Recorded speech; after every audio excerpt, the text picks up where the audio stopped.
Welcome to another episode of Come Together.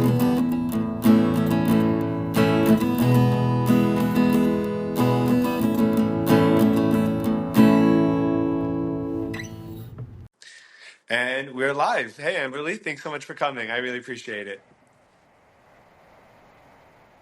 So I came across your site while I was I was both trying to look for guests, but I was trying to look for a particular type of guests for the podcast because my show really revolves around trying to bring people together through thoughtful and healthy and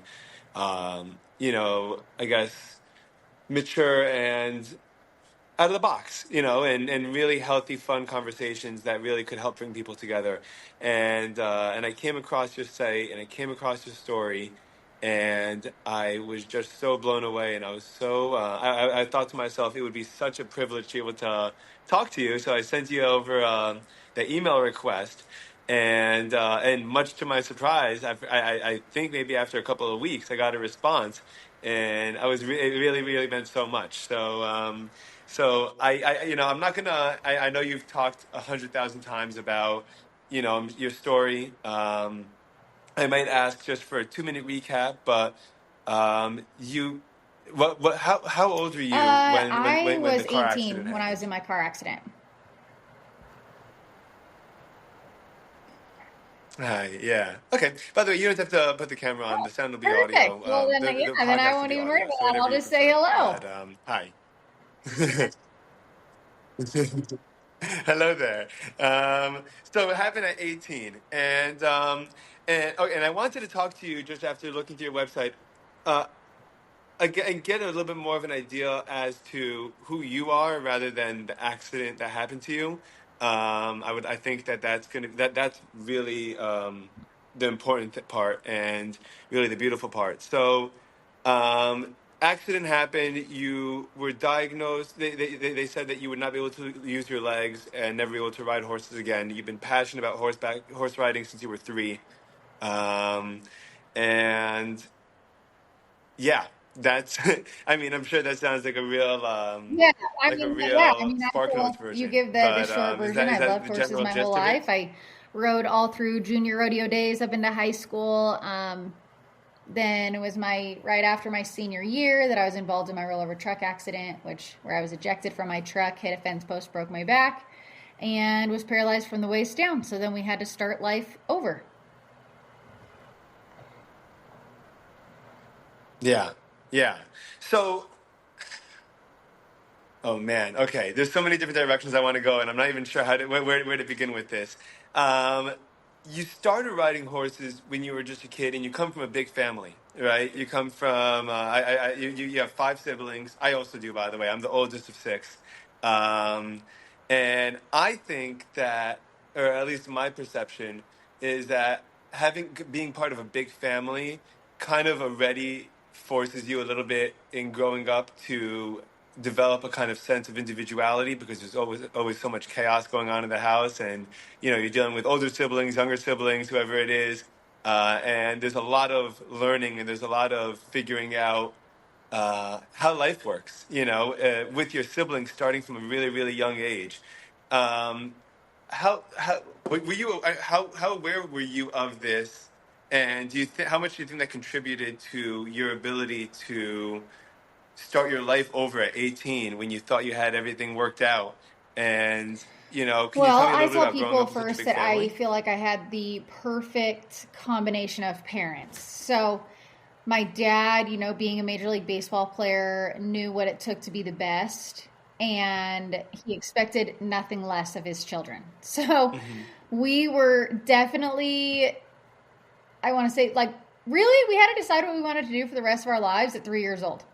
And then he was going to support the passion and wanted us to work hard for it. So Wow. we have that side. And then my mom definitely is the one who taught us to believe in ourselves and to not value ourselves based off of our performance in our sport, if that makes sense. So I feel like that perfect combination between them Sure. is what really helped, us as kids be successful. It helped us as kids decide what we wanted to do, how hard we were going to work for it, but also, to feel confident in ourselves as who we are. And I mean, it went through all 6 kids. My older sister was a gymnast. She's now a coach. I rodeoed. My brothers both played baseball. The one just retired with playing in the minor leagues. The other one's actually now a coach as well. Um, and I'm like, we had, and my littlest sister Cool. rodeoed with me. And so I feel like there was just a whole group of us that, we had been raised this way. And I would 100% tell you that that is how I was able to build this foundation that after my accident, it was like I was kind of already trained to mentally be prepared. Yeah. And that's actually, so that's one of the ideas that I really wanted to kind of dive into, is the mental fortification and the and all the little steps and little work and bits and pieces of time that kind of slowly start to sculpt who we are. And then by the time we look at the finished sculpture, or like we look at what our potential is or what we're capable of doing, and it almost feels like we don't even know where it came from. And then you look at like your whole life and you realize that it's just a million different beautiful individual moments that, of growth and of pain and of love and of, and of family and of commitment and of everything like that, and it all comes together to be able to to create who you are, and the parts of you that like what your mom I guess taught you is more than just the performance on the it's who the athlete is. It's there's a difference between a high performing athlete and a leader, and I'm sure that that's what the Oh, part of what absolutely. a I big think part of that what the that is difference is. exactly who we are as people is it's moments. It's moments all added up, whether good, bad, ugly, and those moments is a part of your story. Yeah, yeah, definitely. So growing up, can you what was what what was riding like as a child? Do you remember what it was like as a kid? Do you remember at a certain point what when you were able to kind of take it to the next level and really be great? Was that physical? Was that So practice? Was that I was everything? What born was in that like? California, so we actually didn't find a place that I could start writing lessons till I was 3. So that's when I actually started writing lessons, and then it wasn't until my family moved to from California to Utah when I was 7 that I started competing in rodeo. So I feel like I had a pretty good foundation when I was a kid, and then when we moved to Utah, Okay. I got a barrel horse, and that's when I started competing in rodeo, and I just loved it, and I had a knack for it, and felt like I was, obviously going to be good at it, and so it grew. I feel like I mean, I won things at the junior level, at 7 years old. I feel like I got a horse that was really capable of winning when I was 10. And that horse really changed my perspective. I tell people at clinics, like, that was the horse that taught me how to win. The first horse, her name was Lacey, and I would tell you, like, that horse taught me to have the passion for the sport because she loved it. And because she loved it, she made me love it. But that second horse, Jazzy, was her name. I got her when I was 10 or 11. That horse could win, and I think that that's really when it shifts your game even more because now when you go in the arena, it doesn't matter who's entered. And I'm competing at barrel races against women, right? It's not just kids anymore in that aspect. And I knew that if I put down my best run and I did my best job and my horse did her best job, we could win. And that shifts your perspective a lot, right? When all of a sudden you have that Yeah. capability. So I would say that was when I realized or learned how to win at a bigger level than just the kids against the kids. Right. What, I mean, I don't know much about the sport. When you say that a horse had the passion as opposed to a horse that can win, I know that horses are deep and empathetic. Actually, I did an episode a couple of weeks ago with a therapist, Alyssa Levy. She's awesome, and she's been riding. She's from Maine. She's been riding horses her whole life too, and she was telling me about how emotional and intelligent and just remarkable horses are, and were you're able to detect that and like feel that as a kid when you're Oh, yeah. it's like a shared sport. It's so cool, Absolutely. but you're able to I feel think something from like the that as a time I kid. was 3 years old, just doing riding lessons, you recognize the depth within these animals, and And then I think the older you get, you realize that personalities can clash, and that you're going to find ones that you love and ones you get along with, and ones that maybe someone else will get along with better than you. And then you find ones that love your sports. And I mean, horses that love Wow. to be row horses, and some that really don't, right? Like they love to do something else. And that 100% happens as you go along.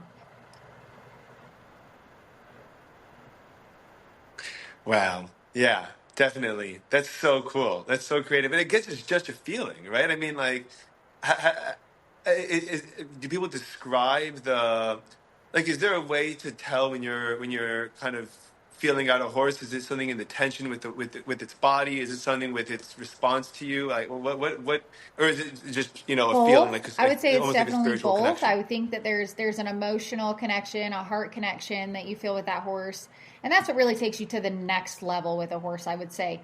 But outside of that, you have the instinct, and you can feel the changes in their body and their emotions. And I think that's what you can feel alongside. But then, like I said, once you have a horse that you connect with even better, I think that's where like that spiritual side comes in, that emotional side comes in, that makes you and that horse even more special, that you don't get with every horse. I mean, I've had lots of horses that I've owned and rode and raced throughout my lifetime, and not all of them are like that. I wouldn't say I have like a heart connection with every single one of them. It's just the unique ones along the way that you get to have that. Sure. Yeah, it's like the special friend, the people that you meet where you talk to them for like, an hour, and then you realize like, oh my God, where have you been like my whole life? Like, you just people that, you guys just are on the same wavelength, it feels like almost.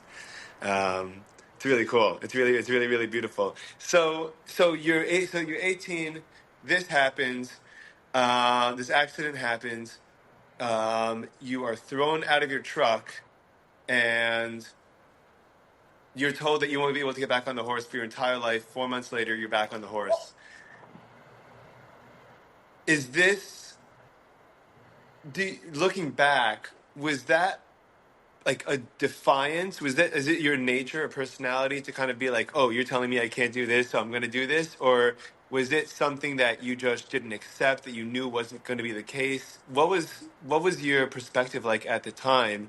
And what were you You able to do to know, kind of rally the so horse beautifully? part of it, I mean, even laying there in the hospital, or even laying on the side of the road, it was like getting back on a horse wasn't an option. That was going to happen, right? I was like, this is what we're doing.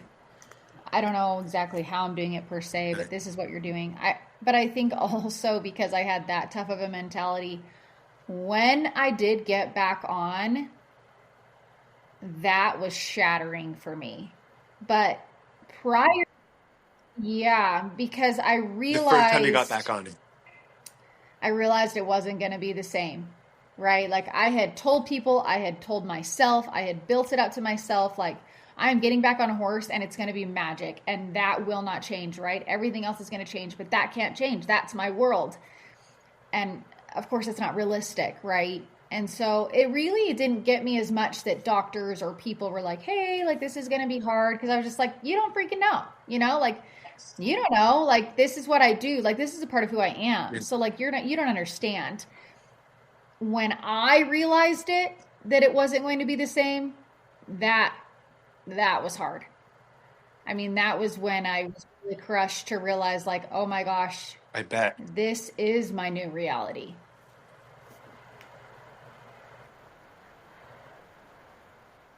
And then what? And then what? And then from there, were you just like, were you in despair? Were you immediately looking for a solution? How long did it take? Because I think that what I'm trying to get, I mean, I know that myself, for example, I'm sure a lot of people can relate one way or the other. I'm extremely fearful, and and and I think that the root of a lot of my fear comes from a place where I feel like I don't have what it takes to handle the unknown, and then the opposite, the confidence is in whatever particular area of my life. I'm like, oh, I know that I've been up against hard things. I know I could handle that. I know, for example, before having my first kid, I had a panic attack, like right before my wife gave birth to him.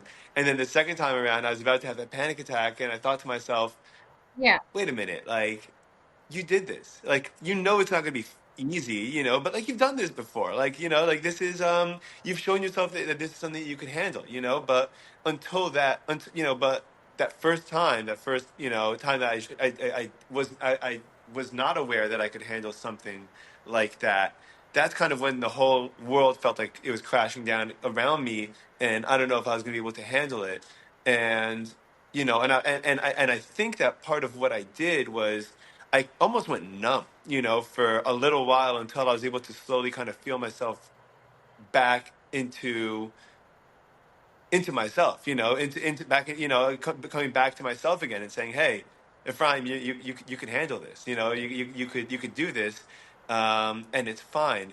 Was that a similar experience because there's there's the actual accident, and then how you described, there's the moment where you realize yourself that no matter what everyone else around you said, it hits home with you that this is reality now. You know, What do you do from there? that was such a tricky part because I think that is when a different process had to start. So at that point, I had to put the pieces together on my saddle of how I was going to ride, and then also face the reality away from the horses on, like I said, it was that day that I realized this was the new reality.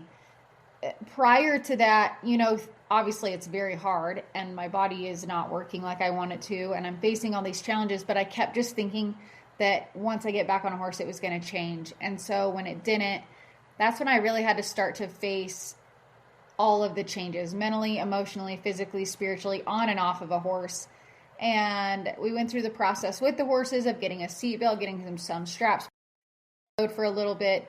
But then I realized it really wasn't the same, and that made me so frustrated that I quit. I said, I'm done. Sell my horses. If this isn't like it's going to be before, I don't want to do it. And I went to school without my horses. Obviously, went to college and tried to find something else I could love as much as them, which did not happen. I mean, that was ridiculous. That wasn't going to happen. But, I tried to learn to play the What else do you guitar try? and just I cooked, which I do still love to cook. And then even just hang out with friends, try to stay busy, just doing things like that. I took a bowling. I did a bowling class. I wouldn't say I took it up as a full blown hobby, but yeah, I did that. I just kind of tried to engulf in college, if that makes sense. So I'm not I've never been a partier, Yeah, and that didn't change either. But sure. I didn't start partying or anything. I just was try to stay busy, engulfed in college activities, right? I um, helped with the football team. I Hmm. uh, got a job on campus. I just things like that. I just tried to find a new niche for my life for what I could do. I'm not one that Yeah. idles very well. I don't sit still very well. So I try to stay busy in another way. And I wouldn't say I was full blown, I wasn't depressed. I was okay. I was fine. I was happy. I had good stuff and Yeah. memories and I made really great friends and all those things, but a part of me still missing. And that's how it was. But when I tell people, Yeah. is it when they face hard things too, and I say it's okay if you have to take a step back sometimes. It doesn't mean you're giving up. It doesn't mean you're quitting. I mean, I say I quit, but I also knew in my heart it wasn't forever. So I was like, it doesn't mean, you're a loser. It doesn't mean anything like that. It just means, take a step back and gain some perspective or put yourself in a better place mentally, emotionally, physically, spiritually, somewhere, or if all those things, so that you can handle that and enjoy that. And I feel like that's what I did. I went to school. Yeah. I figured out how to live life in a chair. I figured out how to still like myself and still enjoy being myself and realize I could still have friends and I could still do things even though I What'd you do to do that? I'm sorry. I'm sorry to cut you off. Because that's such an important thing. I think most people don't know how to love themselves and like themselves, as much as they probably would like to. And so, what'd you do to rediscover that? To because I know it's hard work. I know that from me, I had to go through periods of loneliness where I had to really do a lot of writing, a lot of thinking, and a lot of just being with myself and why am I the way I am? Did you have times like that, or how'd you come to I terms with think who you are? You know? I think at that part, you still find things that you're good at. So I think that's a piece for me, is finding something that Yeah. still brings me joy and something that I recognize I can still do. So, like, for instance, I'm not good at guitar, so I did not find it there. That was not fun for me. I'm not good at that. But if I tell you, like, to cook, like, I would cook for me and my roommates, and I'm good at that. Like, I was good at that. I enjoyed that. So I felt like recognizing that. Or when I went bowling, like, I had a bowling class and then we did other stuff, and it was like I realized I could still be good at that. Like, and just finding value in that. And then even recognizing that Yeah. me as a person, like, these new people that I met at college, they didn't know the walking me. They only knew this me, and they still wanted to be my friend. So I think, even changing my perspective in that, of like, these people don't Wow. care what I've won or if I've won anything. Like, they don't care about that. They are just like, hey, we met you, we like you, we hang out with you. And I mean, it was my roommates that kind of don't have a choice, right? Like, I feel like you all become friends, but really you could hate each other if you wanted. And that just wasn't the case. Like, we all Oh, got sure. along, and we still do. Like, I see those girls a couple times a year, and it was just like recognizing that, and that anything that they wanted to do, they were like, hey, what can we do so Amberly can come? And I think surrounding myself with people who wanted me Yeah. to be involved, regardless of if it was a little bit harder to be involved, is where I recognized, like, you know what? I'm still a good person. I still like who I am. People still like me for who I am. And I've always had a leader mentality. So, like, I took on some leadership roles and recognized that just because I'm in a chair, that doesn't change what I'm capable of as far as that aspect either. And I can still tell you that that's just my personality. Sure. So I think that, right? Like, you have to recognize, okay, I can't do this, but I can do this, and really appreciate yourself for that. And that takes Yeah. practice. Yeah. It's amazing. I bet it does. How? I mean, how long did? I'm sure it took. I'm sure it took months, if not Oh, years. I would Right? tell I you, mean, I that's something. still That's have not to something do that happens that, overnight. right? It's like there's still bad days that you're like, this is just Yeah. not what I planned on, and this is not fair, and I hate this, and I hate that my legs don't work, and I hate, I still have that. Like, that's still real. But and I have those moments where I get upset, and then I can take a step back and be like, okay, but you know, what can I do, and what do I have that I appreciate, and look at these people who I've surrounded myself with, and these opportunities that I have, and these abilities that I have, and then it can change your perspective again. But if I get in my lowest of lowest days, which still do happen, when I get in days where I'm really upset, I allow myself to be upset. I think that's a part of the process. I think that some people feel like if they are weak, like have a bad day, like if they're like, man, I just feel like I'm mentally being defeated, that they think something's wrong with them. Something is not wrong with you when that happens. Something is not wrong with you. You're human, and you're allowed to have a bad day. So have it. Have a bad day.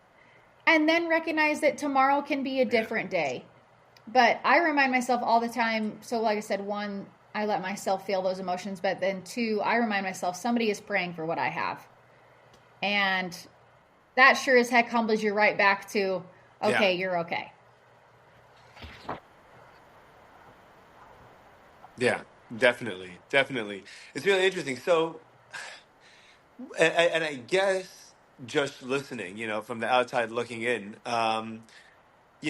it's you had I mean, it's a story of having an identity and a sense of self and a perception of this is who you are, having that shattered, and then rediscovering, wait a minute, who I thought I was isn't who I am. Who I am is who I am, and then actually coming to terms with that, and like seeing that I'm a leader, I am a friend, I do love horses, I do love cooking, I do love, whatever it is that that you're and that what made you you wasn't what you thought it was, and then coming to terms with that is that journey. So That's what it sounds like from the outside. I feel like I've had similar scenarios. I remember, I mean, I come from a very small Orthodox Jewish world where it's very common to be married by not by 21, 22 years old, right? And I got married at 20, almost 26. And I was, and I put enormous amount of pressure on myself for probably 2 or 3 years. Every time I was going on dates, and every single time I was like, this is where I'm supposed to be. This is where I'm supposed to be. This is who I'm supposed to be. And I'm like, and then at a certain point, I threw my hands up. At my 25th birthday, I threw my hands up and I was like, I, you know what? I'm gonna just focus on being the best me that I could be, and whenever the time comes for a partner to come along, is the time the partner comes along. But right now, the only thing I can focus on is just being the best version, the best person that I Yeah, could try to be, and be ready for whenever it happens. And and from that minute, so much had changed. At that point, I was living at my parents and I wanted to get out, and I was giving myself excuses to not pursue passions like, playing guitar. Actually, I also picked it up around 25, 26. And, and I said to myself, what excuse am I giving myself that this setup isn't right or that setup's not right? Like, if I'm at my root, I'm trying to just discover who I am. I'm not just a product of my surroundings. Then, exactly. you gotta No, jump right in, exactly. you know? Awesome, awesome, awesome. So you went ahead and you started this foundation. Yeah, so Can you tell me about your it's foundation a called the little bit? Amberley Snyder Freedom Foundation. I started it a couple years ago. I'm still in the fundraising stages of it. Turns out foundations take a lot of time. A lot of time. And I am an extremely busy person. And I love what I do. So I don't complain that I am busy, but I am busy. And so I've just started fundraising for it. So eventually I'll be able Sure. to come around to it, and I get to just put these pieces together to it. I feel like I'll be able to have enough money to really like open it and make a big change on it. So I do little fundraising things here and there, obviously with podcasts and whatnot. So the What are you plan of hoping it is to to accomplish with it? give kids or people with disabilities pieces of freedom. So I know for me, after my accident, to lose so much independence was devastating.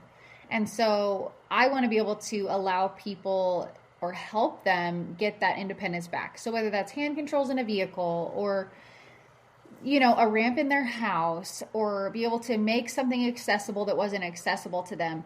It's those pieces of independence that helps us continue to grow and be okay with who we are in the situation we're in.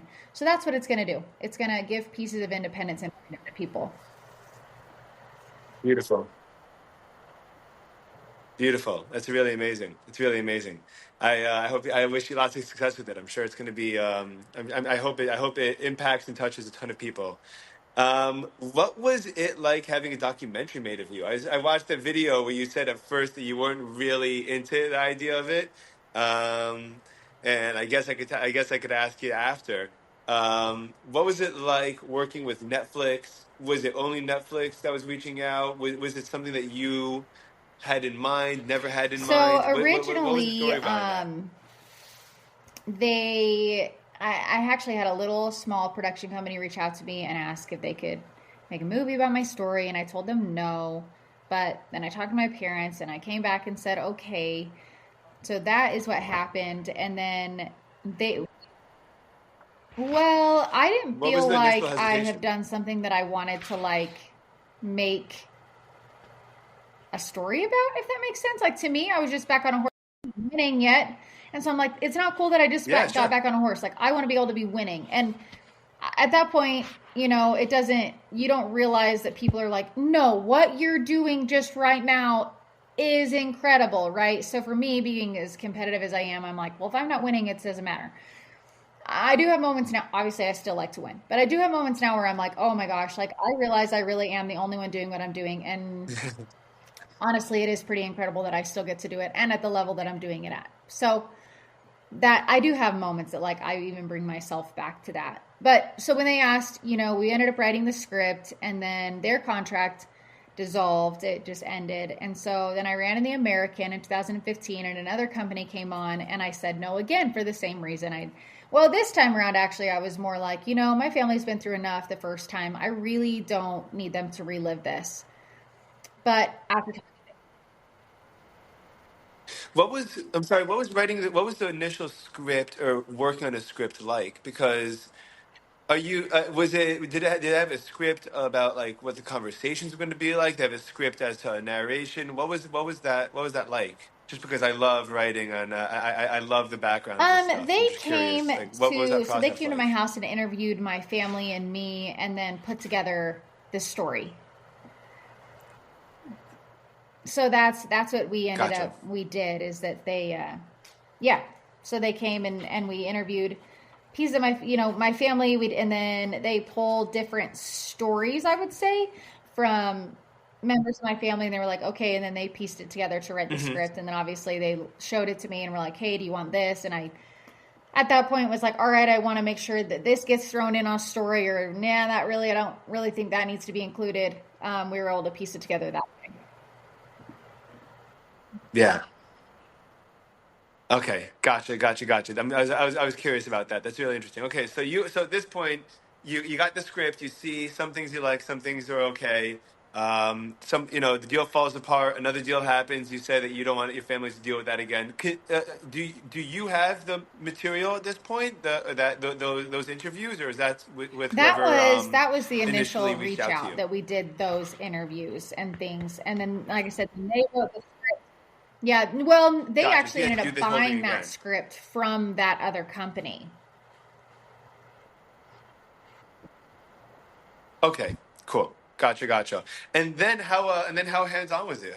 Did you get to be involved? Did you get to were there parts where you're like, listen, I think this is important or not important? And what was it like working with them? The second company, they took it, they twisted it after the American, and then that's when we gave it to Netflix. So then, and they sold it to Netflix right near the end of that. And I mean, I was a producer on it. I had an opinion, not a say. So I had to learn that once they buy your story, my opinion matters, but the final decision isn't up to me.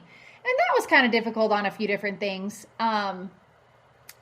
because it was easy for others to forget that it's my actual life. Like, it's a real life. It's not, I know that they're reading a script and building a Yeah, story, but it's a real yeah, one. And I'm literally sitting there. And so that was frustrating yeah, sometimes, that I would be like, that's not how that yeah. happened. And they're like, well, but that's how we want it in the movie.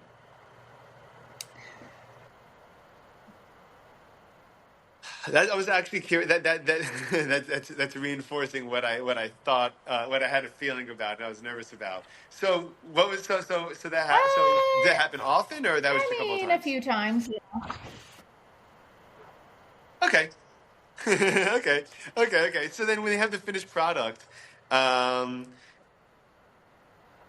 what's missing that you feel like you would have wanted put in, or what was put in that you feel like you would have wanted to change? If you could talk about that, I feel I would love for you like, to, but if you can. I feel like that they could have included my family a lot. Um, so that was kind of a bummer, that I felt like my family wasn't included as much as they wanted to. There were some hiccups with that I had approved people to be the actors in my movie, and they ended up changing some of those. So then people got pulled out and shifted, and so I had some. Yeah, so Oh, interesting with the if you casting. watch the movie, most people think I only have three siblings, and I actually have five siblings, but that was poor production, and poor that they had to make some changes with some cast. Yep.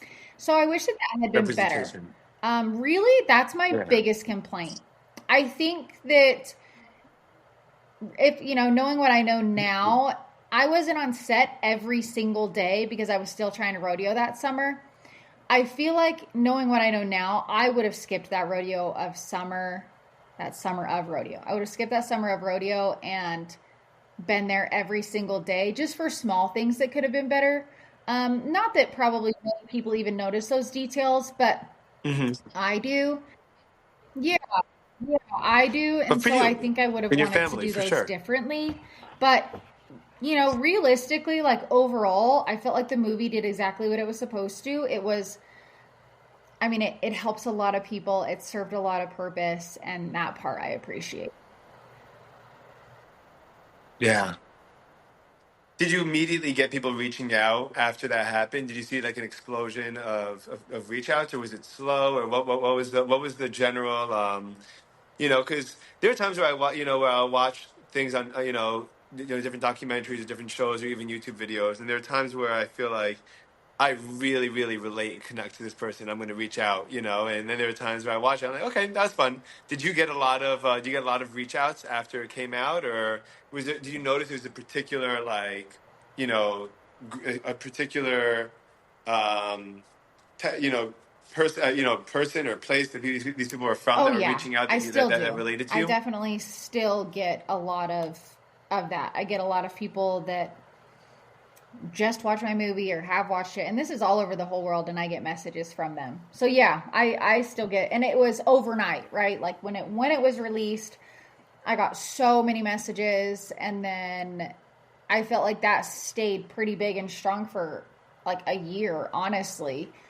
And I get fan messages every single Wow. day, and so I'm still getting those. I'm still seeing those. I'm getting to see people that my story has impacted them, whether from the movie or then after the movie watching me. So yeah, I still see the impact. I feel like it was huge, and I feel like it still is carrying Yeah. on. And the movie's been out for quite a few years now. Yeah, yeah, yeah. Well, I mean, one of the benefits of it being on a platform like Netflix is that because they've got that algorithm, it's very hard for movies to get lost in the shuffle if Yeah. someone expresses interest in that type of genre. So typically speaking, until now, you'd have a movie and it would be 10 years old, and then it just means to be 10 years down the queue. But I mean, having I guess that would be one of the benefits I would say of working with a company like Netflix would be that that the reach is so far is insane, and then the algorithm can keep quote unquote older content fresh and relevant. That I mean, I don't expect for it to really go anywhere for just years. Just the fact that this came up 6 months ago on my timeline Yep, was yep. I is feel like indicative of that, I that's what's imagine. so crazy, right? Is that people are they're just still finding it. Yeah, yeah, yeah. So, can I talk to you a little bit about your Yeah, new for marriage? Is sure. that do you mind? um, the reason why I think it's important, the reason why I want to talk about it is because I really believe that there's a loneliness epidemic in the States. And I think a lot of people are lonely. I think a lot of people don't have relationships or afraid, afraid to kind of get into them. And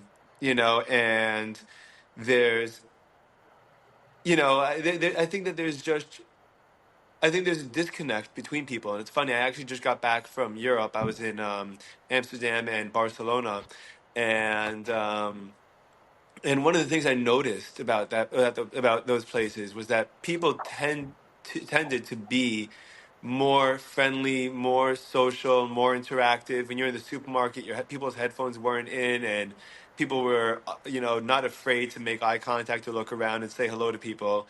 Um, first of all, congratulations on getting married again. We talked just a minute before we started recording. But I'm really, really happy. What advice would you have for people that are dating? What advice would you have for people that are trying to look for a partner? What were you looking for?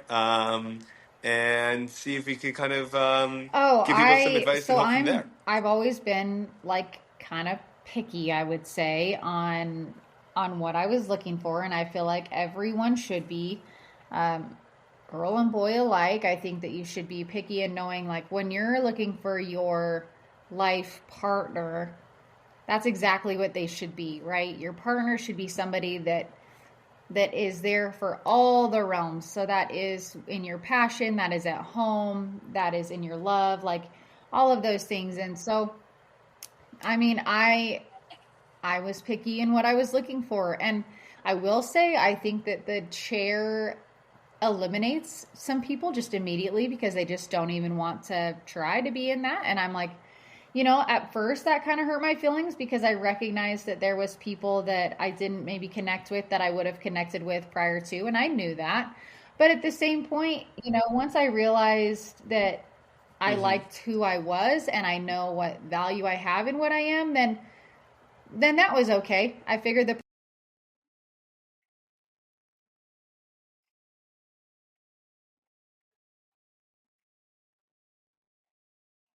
So that first step was just knowing what you were looking for and then being comfortable with who you are. Um, Yeah. Well, that first step is really hard for a lot of people to get to. I imagine. What do you? So yeah, okay, and then the actual relationship part, navigating it.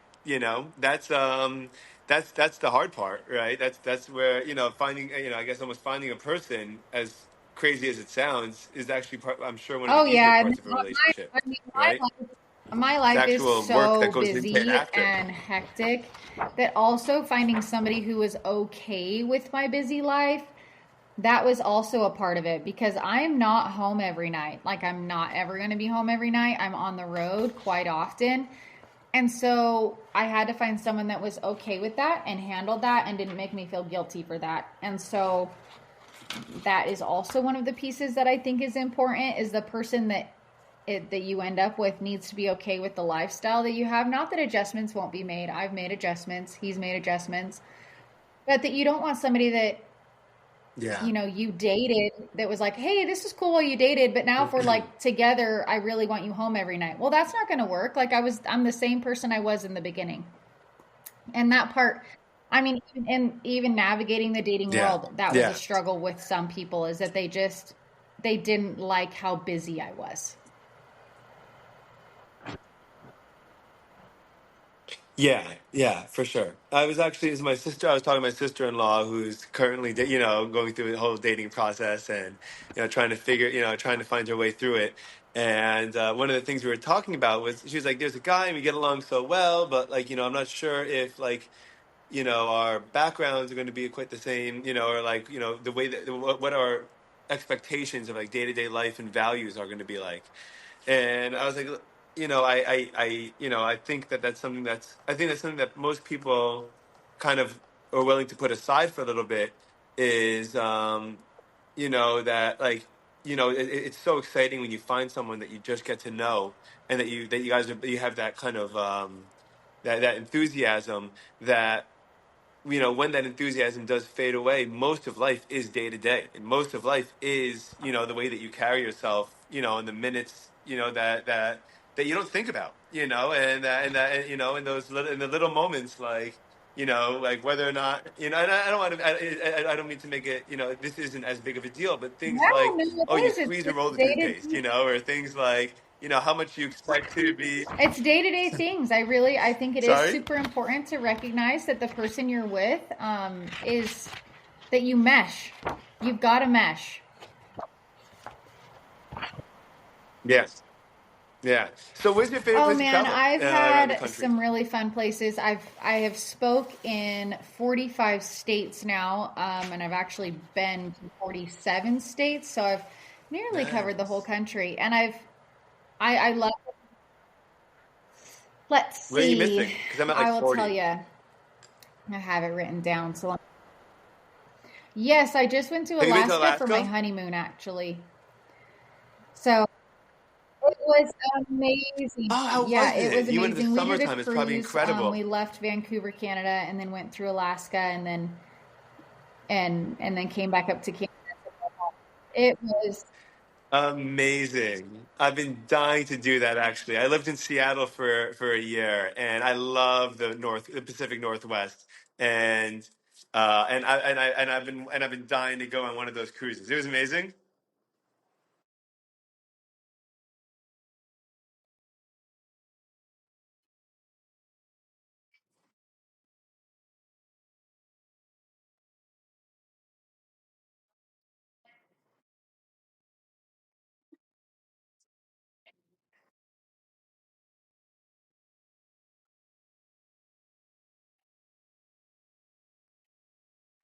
Cool. Well, I feel like those are pretty easy, no?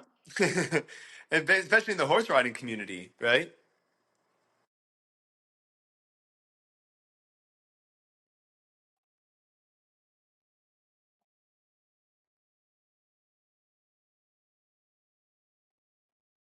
Right.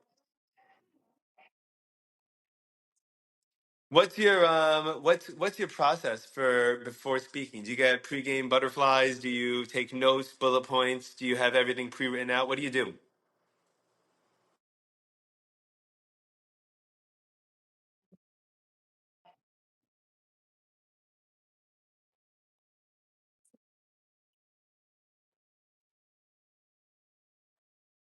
Yeah.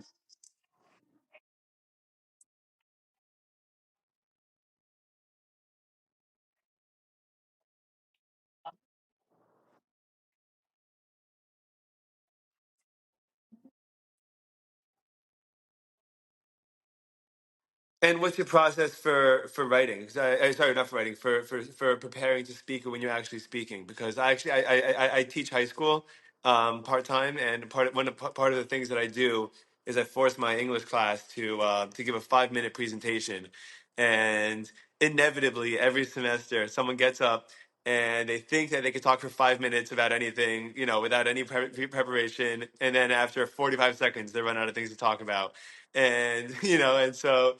I end up, so I end up having walking through what it's like to prepare to actually get ready to speak. What advice or what's your process?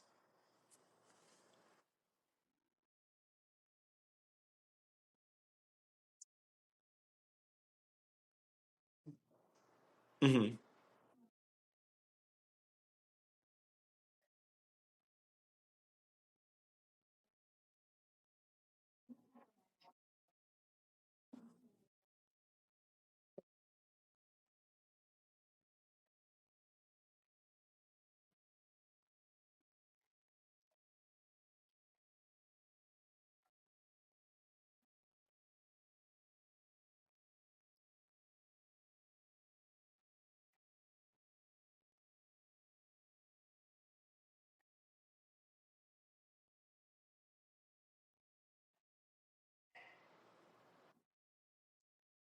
So you keep it intimate. You keep it personal. Do you come up with notes in advance of what you're going to talk about, or do you like have topics that you want to touch on or you get to? How do you go about that?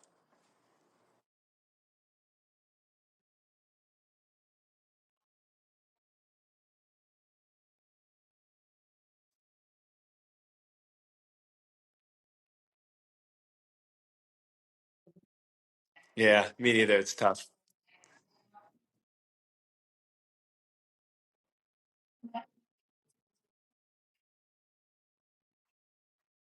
Yeah,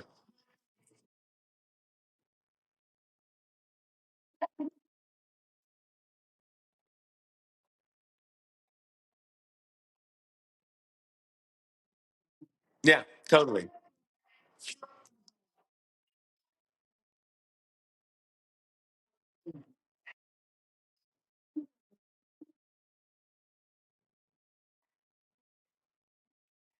Definitely, definitely, definitely. Yeah. Excuse me. There's a comedian, Tom Segura. I don't know if you're familiar with him. He's a pretty famous comedian. And one of the things that he was talking about his process, he's like, I don't like to have specific lines and words because he goes, it one night, especially if you're performing in public, if you enunciate one word a little differently, it gets a totally different reaction to the crowd, and you kind of have to count like what you're saying on like every word being delivered perfectly. He's like, I prefer personally, he goes, I just have a list of bullet points of topics that I know I'm going to bring up, and then you go and I improvise with them. And on one hand, it's a lot scarier because you're improvising and you might get stuck. And on the other hand, I feel like where a lot of the fun, spontaneous, and some of the most creative moments happen, for sure.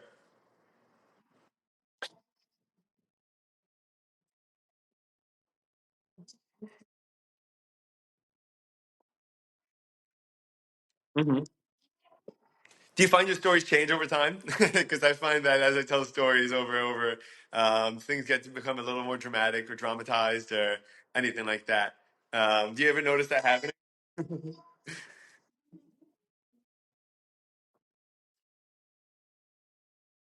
Sure.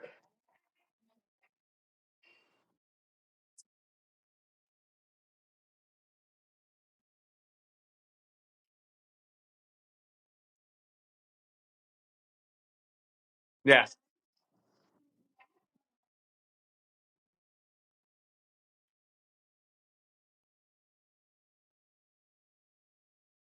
Yeah, yeah, definitely. I mean, I would hope not. I try not to. I end up catching myself. Even things around the house. Like, I'm telling a story to a friend, and then my wife looks at me. She goes, "You just told me that story 10 minutes ago, and you said that you left the house 20 minutes before, and now you said 30."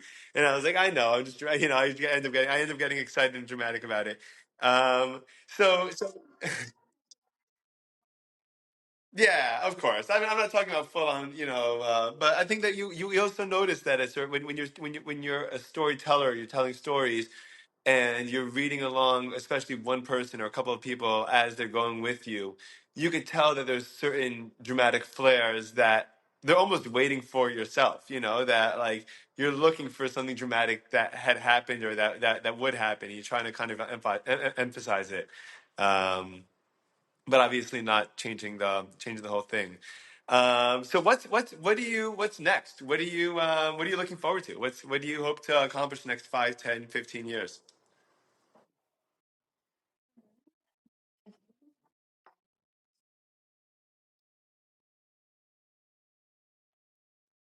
Beautiful.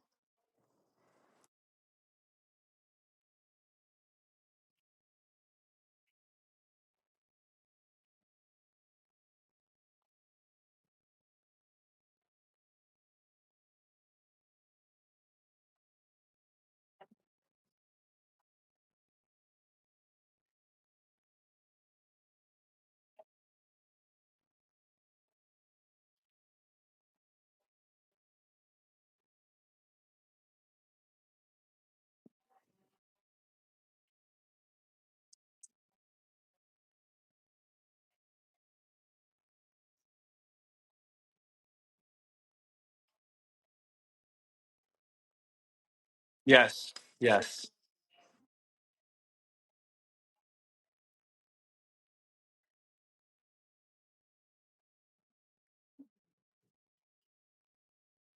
Yeah.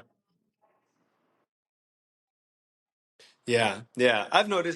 Um, I've noticed that that there's only so many people I feel like you can keep track of in your life that you could be that intentional about, but those relationships tend to last the longest for sure. I mean, I've had friends that we've been intentional about our friendship, and we've talked about ups and downs and everything for 15, 20 years now, and those are people that when push comes to shove and when the hard times happen and you don't feel like opening up to people or anything, or you just need to like get something off your chest, there's only like a couple of people that you feel like you could trust to just like talk to about that, and those are and yeah, I think we need that. I think we really need that. I think we're a lonely country. And I think that you emphasizing that your values are enormous part relationship, enormous part family, enormous part friendships.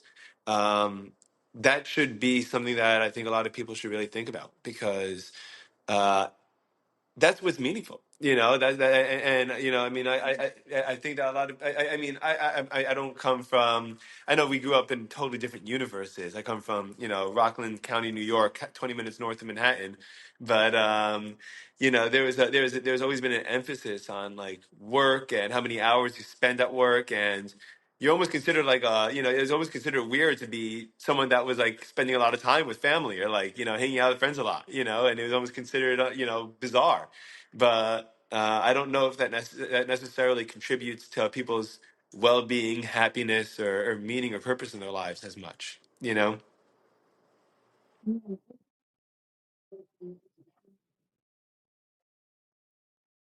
Yeah, definitely, definitely. That's really awesome. That's really awesome. Emily, I really appreciate the time. Thank you so much for making time to speak with me today. And your story is really, really beautiful. I love some of the insight that you gave, and this really, really means so much. Thank you so much for taking the time to do this. All right, Amberly, we'll be in touch. I wish you tons of luck. Enjoy those last couple of states, and I'll see you the next. I'll see you at the next big project you're working on. But congratulations on everything, and congratulations on the wedding and the honeymoon. And this was really such a pleasure. Thank you. All right, take care now. Bye bye.